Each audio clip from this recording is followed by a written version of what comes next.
grace. I can hear the brush of angels' wings. I see glory on each face. Surely the presence of love is in this place. Surely the presence of love is in this place.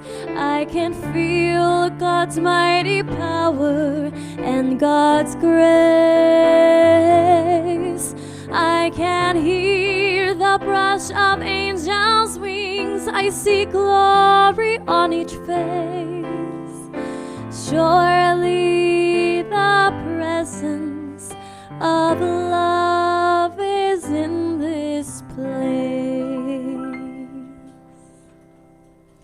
Good morning. How is everybody today? Good. Well, please stand as you are able, and we'll all sing It's in Every One of Us.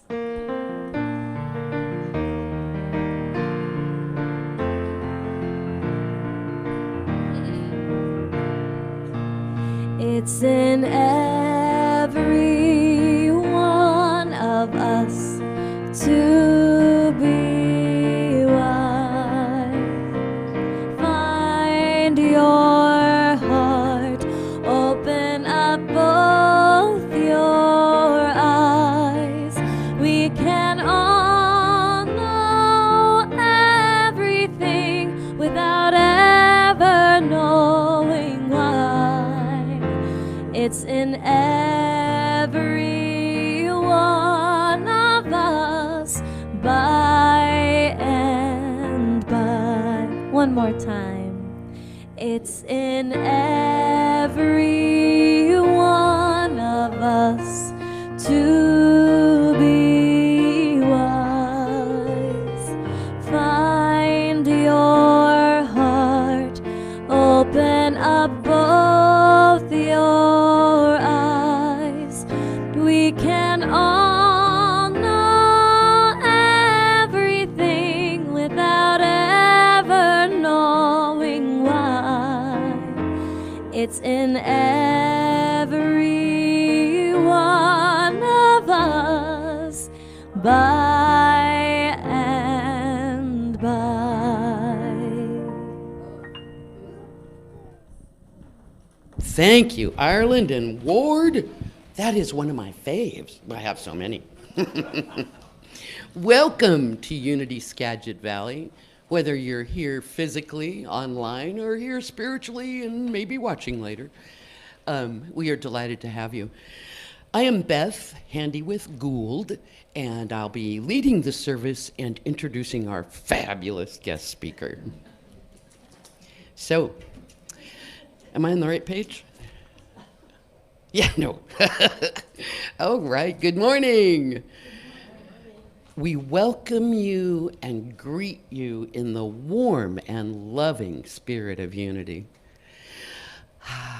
We recognize our unity with all people, whether we like them or not, and communities of faith throughout the world. In unity, we bless and embrace people of every race, culture, lifestyle, and creed. We honor and celebrate the many paths to God, the many names for God, and the many, many ways we experience God.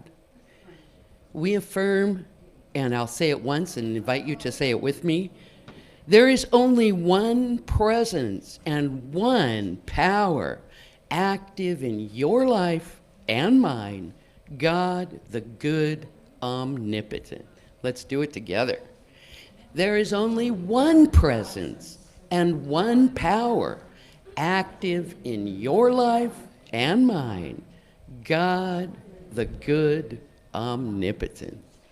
I'm delighted to be here, and I'm even more delighted to introduce Valerie Rose, who will read our daily word.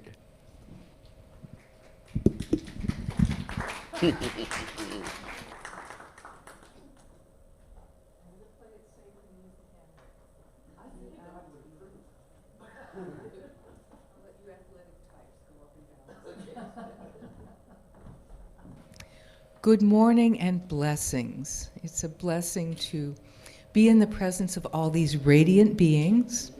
And I'm just going to look and see if the large print edition. It's all good. Good. You got it. Good. Gorgeous flowers. Yeah, the large print edition is a necessity. For some of us, certainly for me. What a wonderful daily word we have today. In fact, it is wonder. I view my life through the eyes of wonder.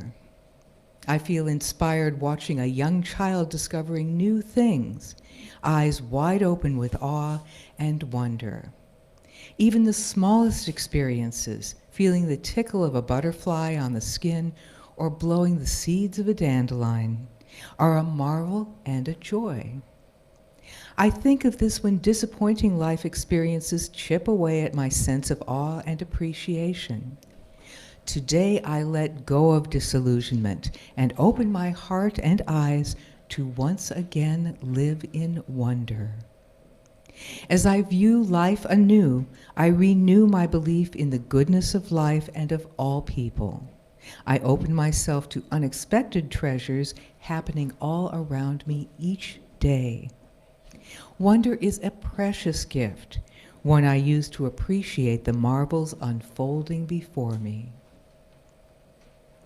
They were filled with wonder and amazement at what had happened to him. Acts 3:10. Have a wonderful day and blessings.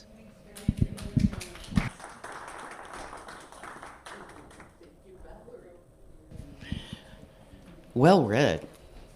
The words kind of come to life. All right. We would like to recognize people here for the first time or who haven't been here for a long time. We welcome you. And I want to thank our supporters.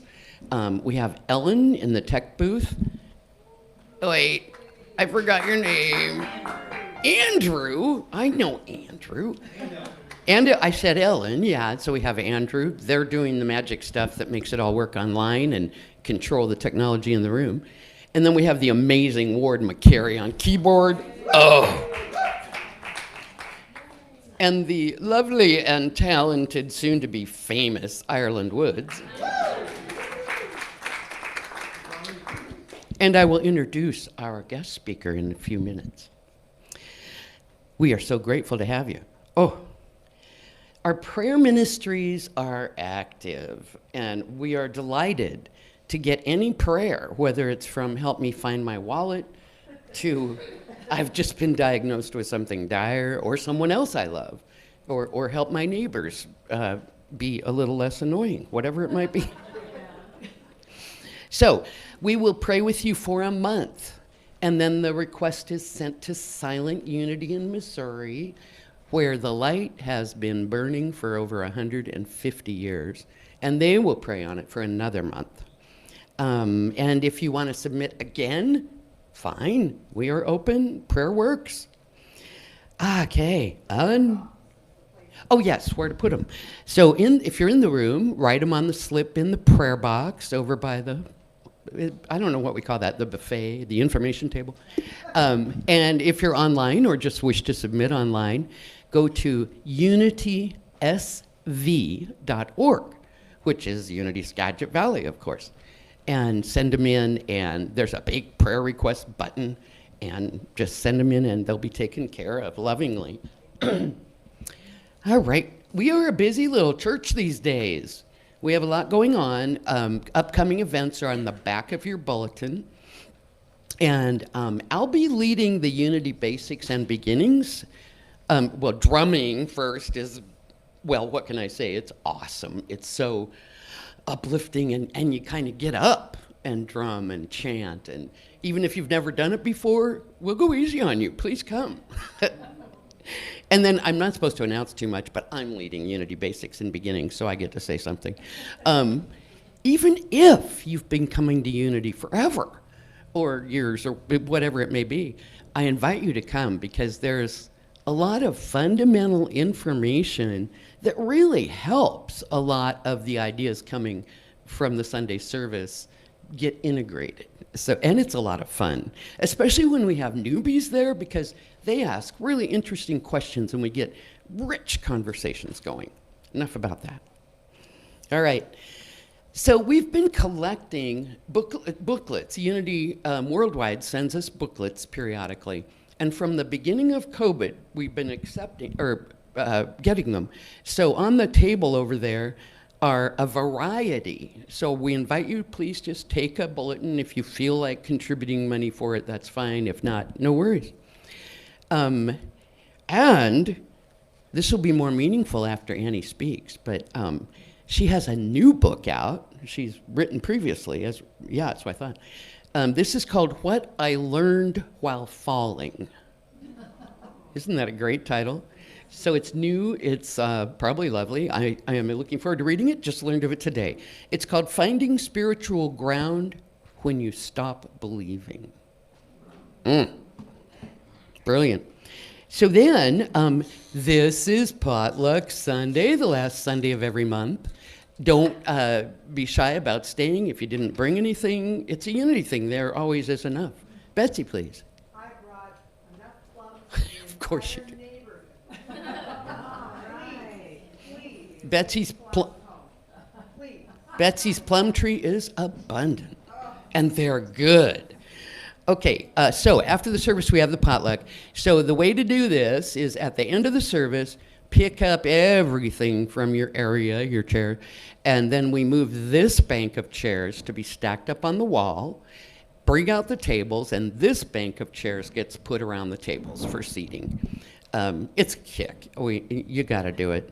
Okay, next. Oh, this is where I get to introduce our dear Annie. Annie's spoken before, if you remember. Yeah, and then you get excited because it's fun. So Reverend Annie Lonardelli is an ordained interfaith minister, teacher, and spiritual director. She is the author of, I did read that, Another Way Home, Moving Beyond Religion to the Interspiritual Jesus and the Sacred Feminine.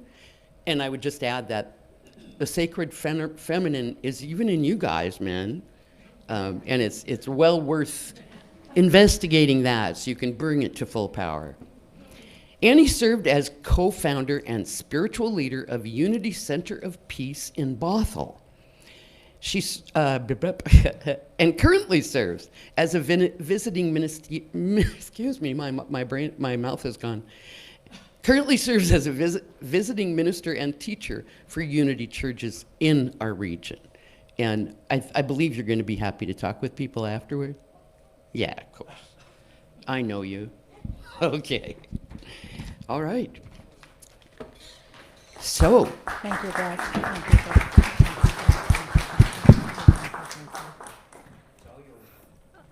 Is it? No, it's. Oh, we have music. I'm sorry. Oh, terribly sorry. Let me introduce.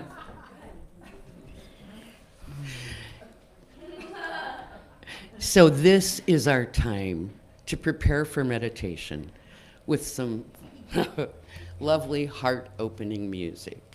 And Annie will lead us. I mean, the song will start us, and then Annie will lead us. I should go back to bed. Okay. It's good. Thank you, Ben.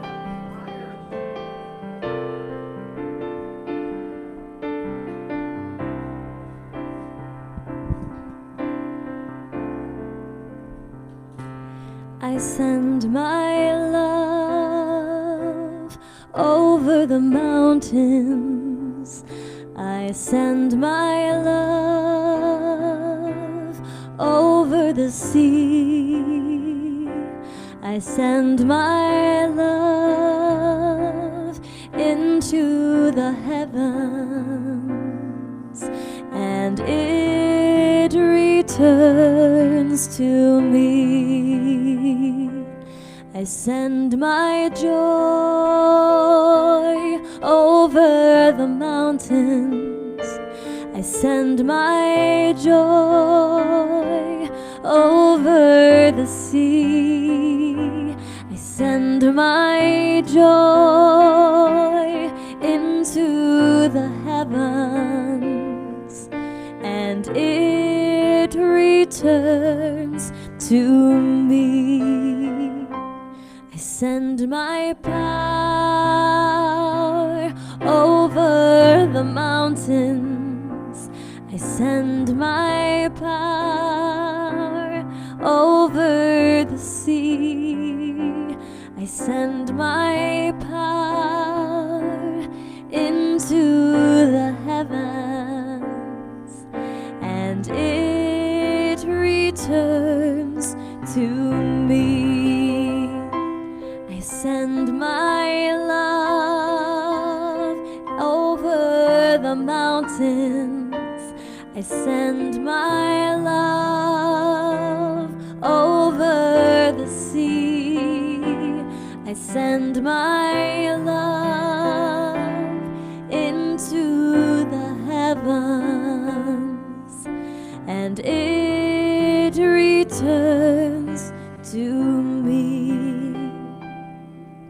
And it returns to me. One more time. And it returns to me.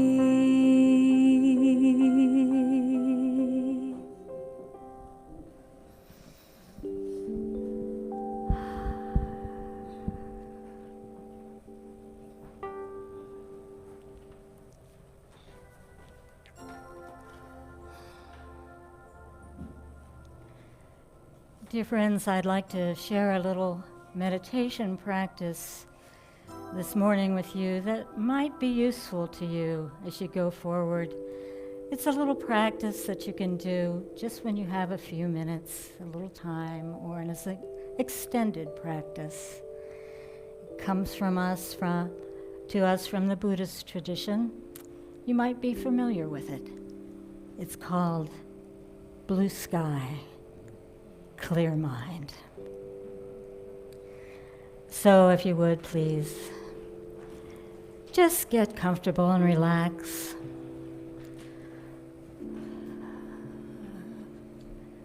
Just finding the right place in your body to be at ease.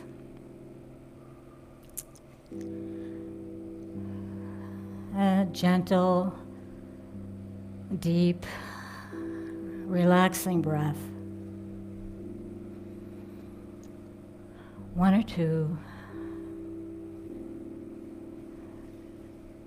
And as best you can, quiet your mind. And settle into the sanctuary of your heart.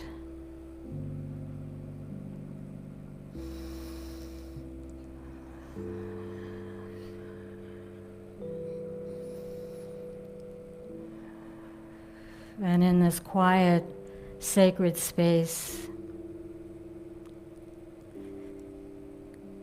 let your attention expand beyond the clouds into the vast, clear, blue sky.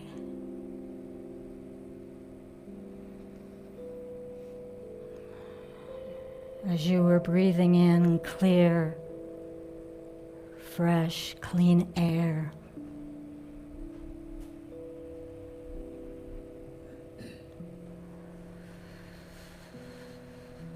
allowing your awareness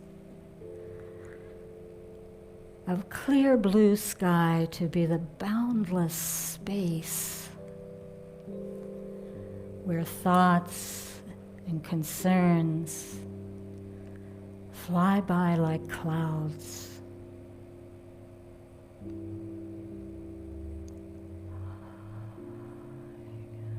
They appear and then disappear easily.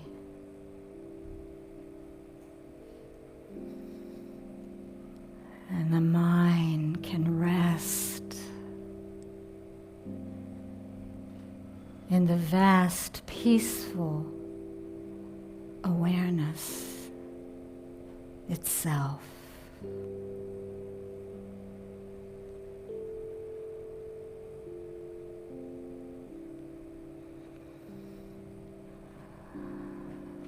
And let the breath move through you like a gentle breeze.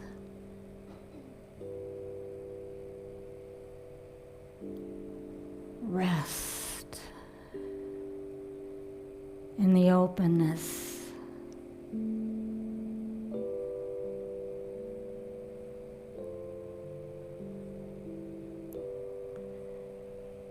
Letting sensations and thoughts and feelings float by,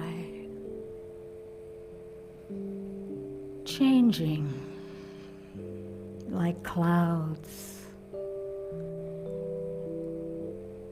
in the clear open space of awareness.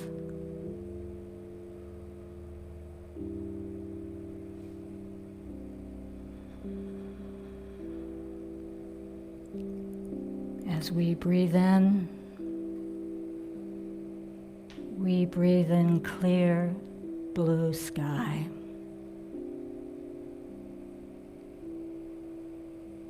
As we breathe out, our awareness expands into clear mind.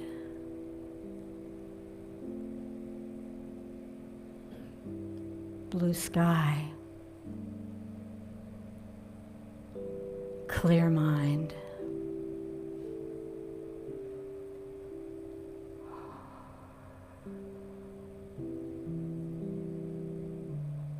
Blue sky.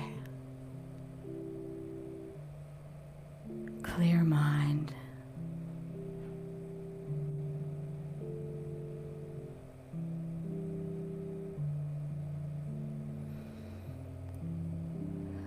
Just this brings us back to our natural state. Pay attention to the awareness itself. Notice how the open space of awareness is naturally clear, transparent, timeless, peaceful. And now, sit quietly, silently watching awareness itself arise, breath by breath, moment by moment, into clear blue sky, clear mind. Blue sky, clear mind. Wherever you go, there is always blue sky, clear mind.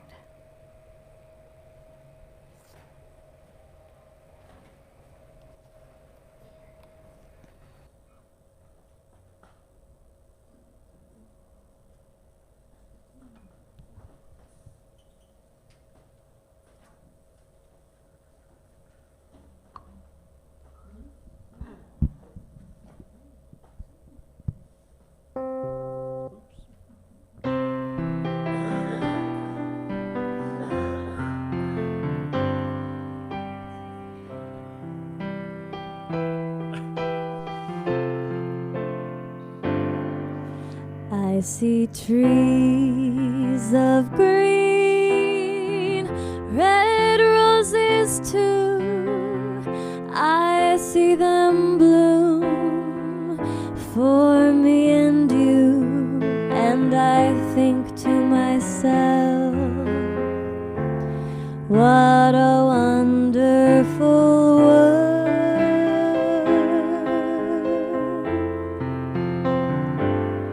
See skies blue, clouds of white,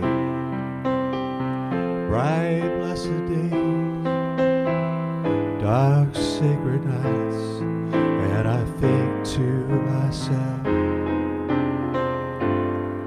what a wonderful world.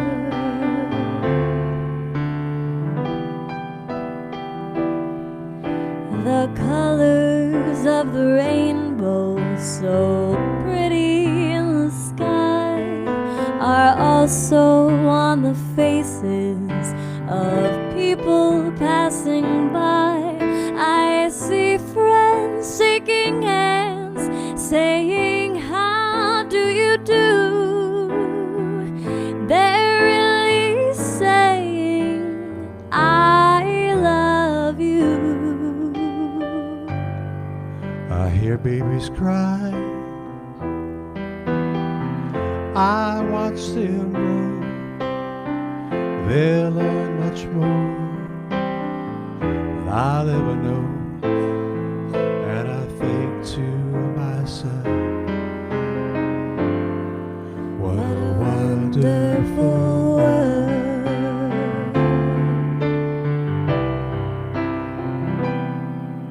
The colors of the rainbow, so pretty in the sky, are also on the faces of people passing by. I see friends shaking hands, saying, "How do you do?" They're really saying, "I love you." I hear babies cry, I watch them grow. They'll learn much more than I'll ever know. And I think to myself, what a wonderful world. Yes, I think to myself, what a wonderful world.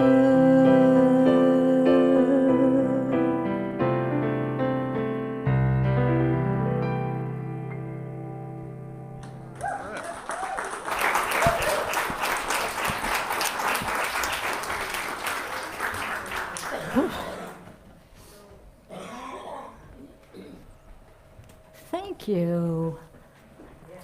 Thank you so much, Ireland, Ward, Ellen. I'm all filled up. Where can we possibly go from here? Ah, dear friends, thank you for inviting me to be with you today. There's a story told by the Dalai Lama. You might have heard it. You might have heard it. So imagine that you're flying low over some islands. It's not hard to imagine around here, is it? There's some scattered pockets of fog. And looking through a clearing, you see a small rocky point protruding out of the water. And you notice someone standing on the rock, waving for help. And you feel very powerless and sad, because like so much suffering that we confront in the world, there is no way to reach this person or get them the help that they need. But then you see through the fog that there's a small island close by that they cannot see. It's so close, there might even be a shallow land bridge that they could easily walk across. They could certainly swim there. And you would be aware of what is possible, and you would want to do whatever you could to alert that person and point out the way to safety.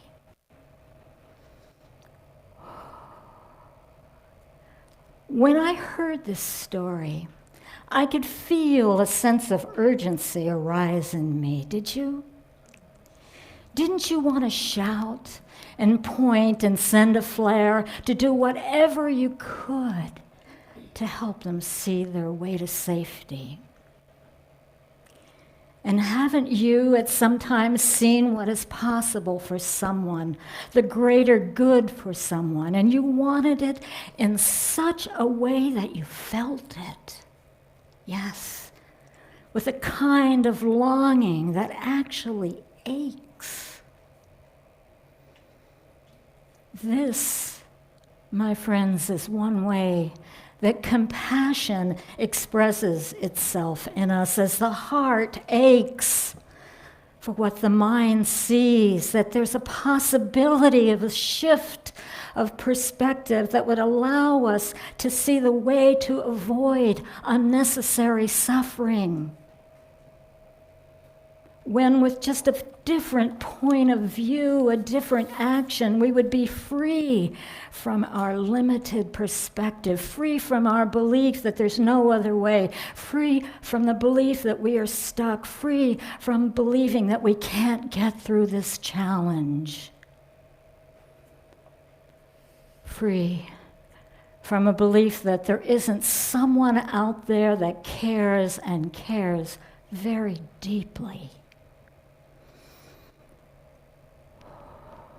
Yes. It is the heart's longing for just such a possibility that has prompted me and prodded me and moved me to want to offer something, no matter how seemingly insignificant, in an attempt to help others who are stuck and suffering from a limited and unexamined belief.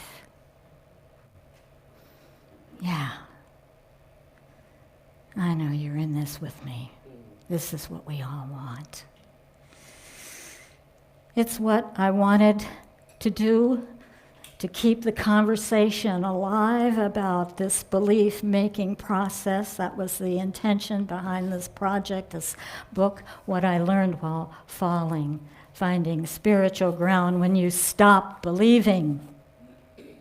That longing to offer something that arose in me with a vengeance as I was experiencing a deep personal loss. For in addition to grieving my own loss, I was struck by what I encountered all around me.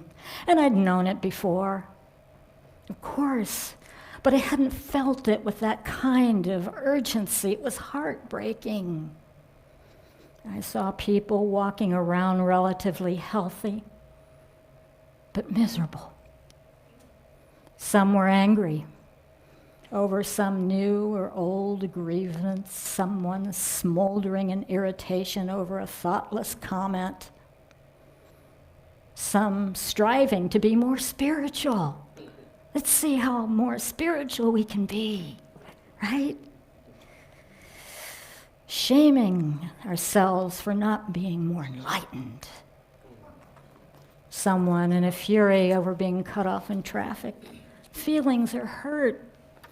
Dreams dashed. Disappointments raged. The comfortable, the affluent, the marginal, it didn't matter. So many were suffering in their own way. And of course, there's issues that need to be addressed and behaviors that really need to change and better conditions to be pursued.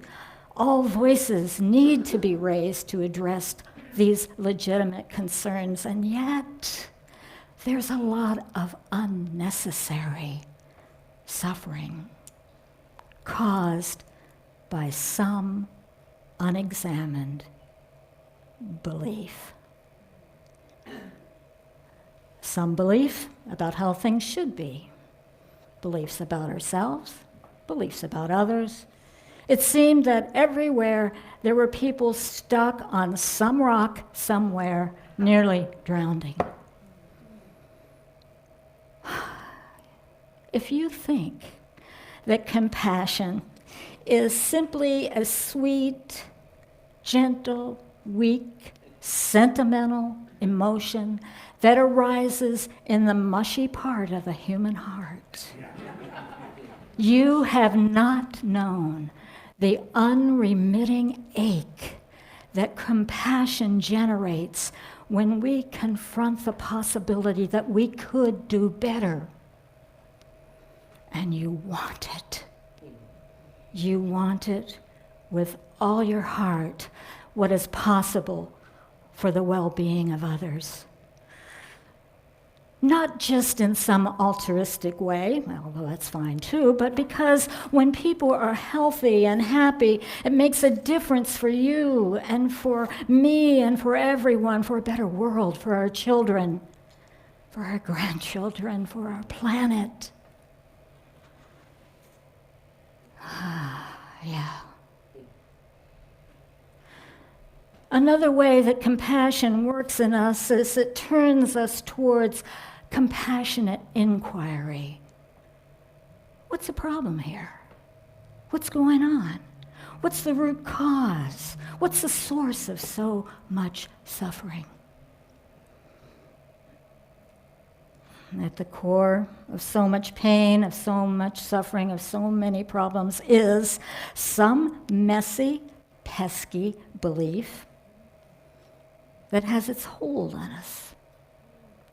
An inherited belief, maybe. An unexamined assumption, leeching our energy for creative solutions and causing a lot of discord. Here's a provocative quote I'd like to share from you from Anthony DeMello. Please stay calm. He was a controversial Jesuit priest. You may understand why after I read this quote. He said, "Take a look at the world around you and see the unhappiness around you and in you. Do you know what causes this unhappiness? You will probably say loneliness or oppression or war or hatred or so many other things, and you're going to be wrong. There's only one cause of unhappiness: the false beliefs that you have in your head. Beliefs so widespread, so commonly held that they never occur to you that you might want to question them.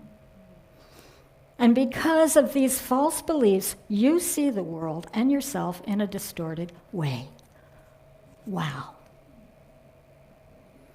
Some false belief lies at the bottom of our pain, our loneliness, warfare, oppression, hatred, cynicism. Wow. Please let me be clear. Beliefs are inevitable. We all have them. And we're going to keep on having them. So I'm certainly not proposing that we just do away with beliefs, because it really isn't possible. And they can also serve a healthy function. And yet, sometimes, I do wish for a moratorium on beliefs. Just a little break. I like to imagine, what if, in the way that there are those alerts that go out every now and then testing our emergency broadcasting system, you know what I mean? Every Sunday morning, say 11 o'clock. Trumpet sounds. A gong chimes. Church bells ring, and an announcement goes forth. For the next 60 seconds, your beliefs about yourself and others will be temporarily suspended. What if? What if we looked at each other, looked in the mirror with that kind of clarity?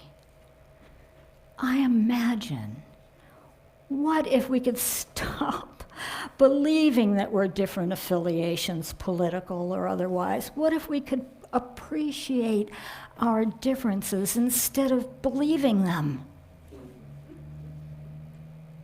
And when those beliefs are dropped, here is what I imagine. Oh,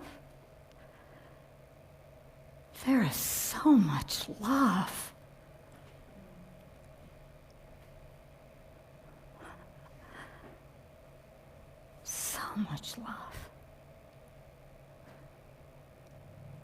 Imagine yourself in the pure presence of the eternal sunrise in your heart and in your soul.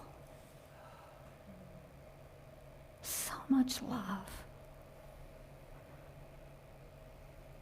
What would it be like to drop those beliefs? Just for a little bit.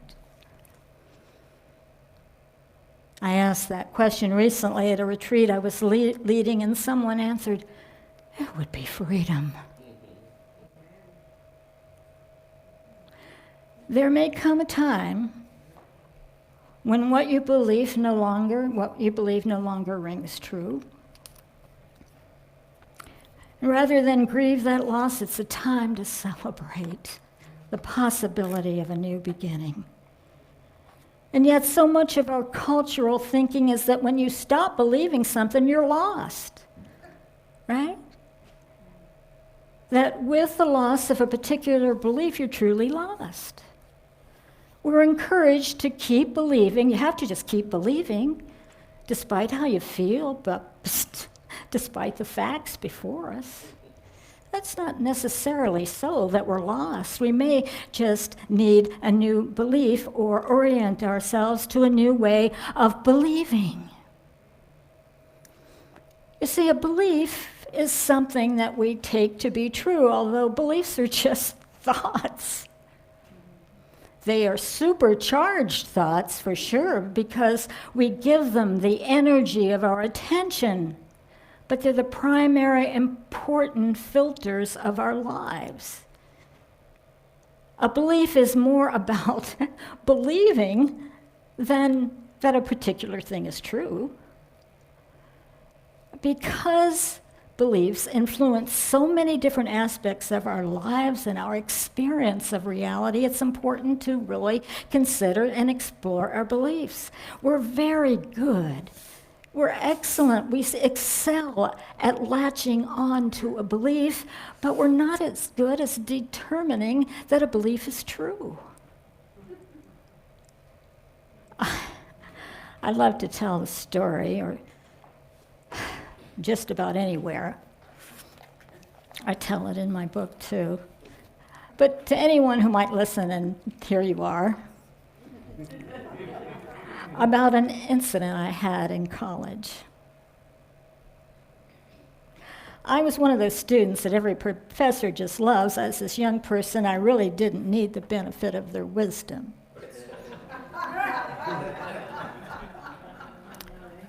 Because I already had the answers. I knew it was one way. I knew what we had to believe. And I knew what happened to us if we didn't. And so I was really just there to educate him. Well, the professor challenged me, and he said, you need to take responsibility for what you believe. What? What's that mean? You need to look at the implications of whatever you believe, the implications and their impact on yourself and others. What? Well, for example, a belief that others who believe differently than I did are eternally lost, eternally cast out of the circle of divine love. When I stopped to think about it, it just didn't feel right. Didn't feel right in my heart and to what was most dear to me, which was mercy and compassion. But, beliefs that exclude and condemn are very dense energy, and it's difficult to hear Spirit's message through that density. It's really difficult to hear Spirit's message of divine love through that energy. we have to look at the implications of what we believe. And I'm still considering those words. Even after all these years, they were life-changing for me. They absolutely changed my trajectory. This opened up a lot of questions to consider. Our beliefs in the best interest of others. Well, that was a good one. I hadn't thought about that before. How do they serve? Who do they serve? Are the beliefs we hold useful? Are they in my best interest? But the very big question, are our beliefs in alignment with our values? And this question takes us deeper into what matters most, because this is what reveals the heart's deepest longing. Takes us deep into spiritual transformation. You know, we've heard that saying, an unexamined life is not worth living. Thank you, Socrates. We could also say, an unexamined belief is not worth having. So it's important to question our beliefs. And there are many ways to do this, and I'm just suggesting 4 here, simple ways to test and explore your beliefs. First, how did you come to your beliefs in the first place? Generally, there's a story there that starts early in life when the seeds were sown of what would become your worldview. Beliefs about good and bad, right and wrong. Beliefs about other people. Beliefs about other cultures. Beliefs about who you are and who you would become, what you would accomplish or not. The second question is, how does that belief make you feel? It's quite common that a belief will make people feel either more or less in control. Love that, Diane. Does your belief make you feel more self-righteous? Yummy. Watch out for that one. Does your belief make you feel peaceful and calm?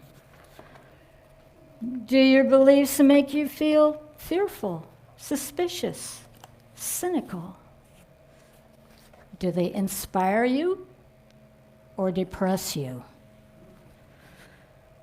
Third question, is your belief useful?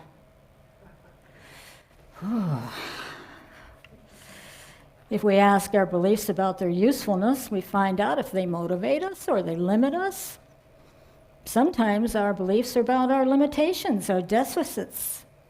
Is it useful? Really? I mean, is it useful to believe that we're not enough, that we can't achieve a particular goal, that we can't have a more peaceful and better life, that we can't endure the challenges before us?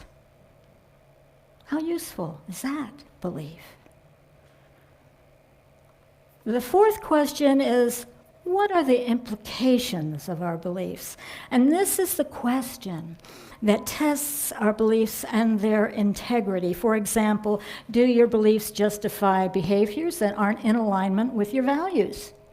Big question. What is most important to you? What matters most? What are your values? Those are your values. A belief is something that we take to be true. I take to be true. But values are about what matters most. Our beliefs have a tendency to divide us. Think about that. Our beliefs have a tendency to divide us, but our values bring us together. Our souls, our spirits, our higher truth speaks to us all the time about what matters most, our values, but has very little to say about what to believe. It's hard for us to hear higher truth through the density of many of our beliefs. But when beliefs and values come together in alignment, we have something of power and possibility. We may not be able to save the world. We may not be able even to save that person on the rock. But we can make it better for someone in some way.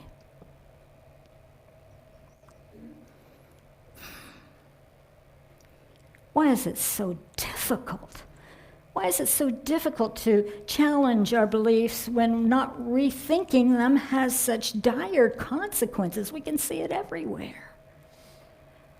Well, changing our minds is risky in the sense of our identity and our ego. We become defensive.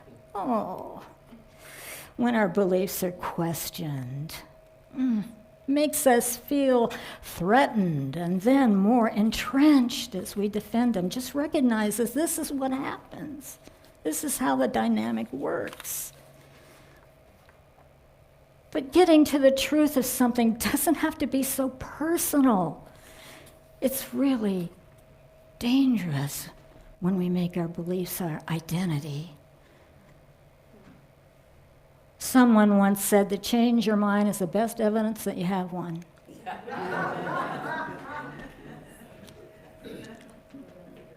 A wise person changes their mind sometimes, but an unwise person, not so much. And unfortunately, we don't live in a world that values rethinking our views or admitting our wrong choices and ideas. We have to give ourselves and others permission to learn something new, to make some mistakes, to change beliefs, and to be more curious, more curious than dogmatic. And value and cherish those friends that you can trust to challenge you to rethink your beliefs without judging you or rejecting you. We're all going to have beliefs one way or another, so we might as well be conscious and awake and aware participants in the belief-making process and explores what our soul, what our spirit, what our higher consciousness wants to express through us, through what matters most. Know your values, know them with exquisite clarity, and how they are reflected in your beliefs and expressed in your beliefs. That is essential for true spiritual maturity. 4 questions. How you came to your belief. How does it make you feel? How useful is it? And does it align with what matters most, your values? There may come a time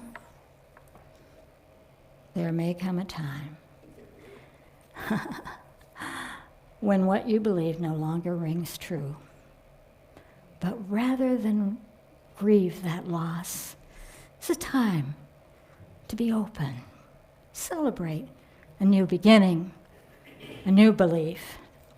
My dear friends, believe responsibly and choose your beliefs wisely. And so it is. Amen.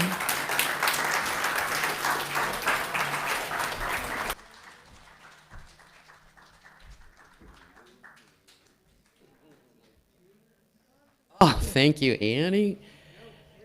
My belief is that was excellent in every way. So, a wise teacher known as Abraham said, "A belief is just a thought you keep thinking. Stop it." All right, it is time for our offering. No, it's time for blessing our children. They changed it up. Children, oh, children. Here he goes, he's gonna get them. Okay, we're gonna do the offering first. So, Oh my gosh. Loving Spirit, we are so grateful for the energy of this group that allows us such fantastic speakers, musicians, tech support, kitchen people, volunteers, everybody. We are so grateful. And this is possible through your donations, whether they are monetary or voluntary, volunteering, however your values and guidance lead you to share. So let's do our offering blessing. I believe it's in your program. Want to do it once? Yeah, we have new faces, so we'll do it once. I'll do it, and then you join me. I give joyfully and easily, for God is my source, and abundance is my nature. Together.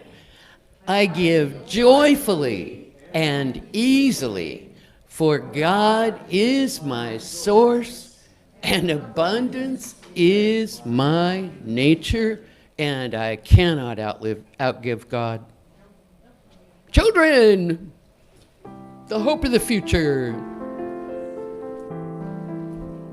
Look at this crop. We have Lily and Cadence and my beautiful grandchildren, KJ and Ashton, and our wonderful leader of children's programs, Sky. Thank you. So we have a blessing for the children. I believe it's also in your program. Children of light, we love you. We bless you, and we appreciate you just the way you are. So it is. Amen. Can you imagine having grown up with that message? Whoa. Yes. Yes. And some have, which is just wonderful. All right.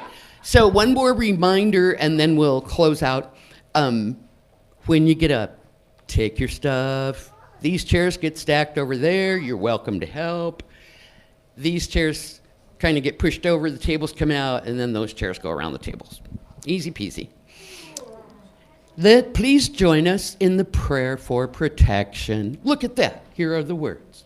I'll get out of the way. The light of God surrounds us. The love of God infills us.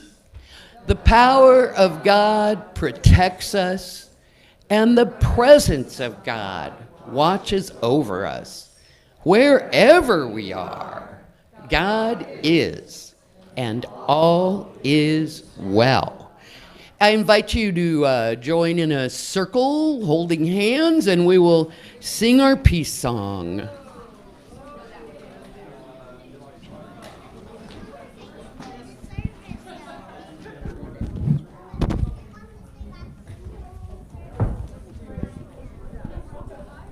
Hello. We're going to try something new today. We're going to have a new song leader here in the middle. Ireland. So please take your cue from Ireland. Various tempos have been suggested, and we'll try to do that.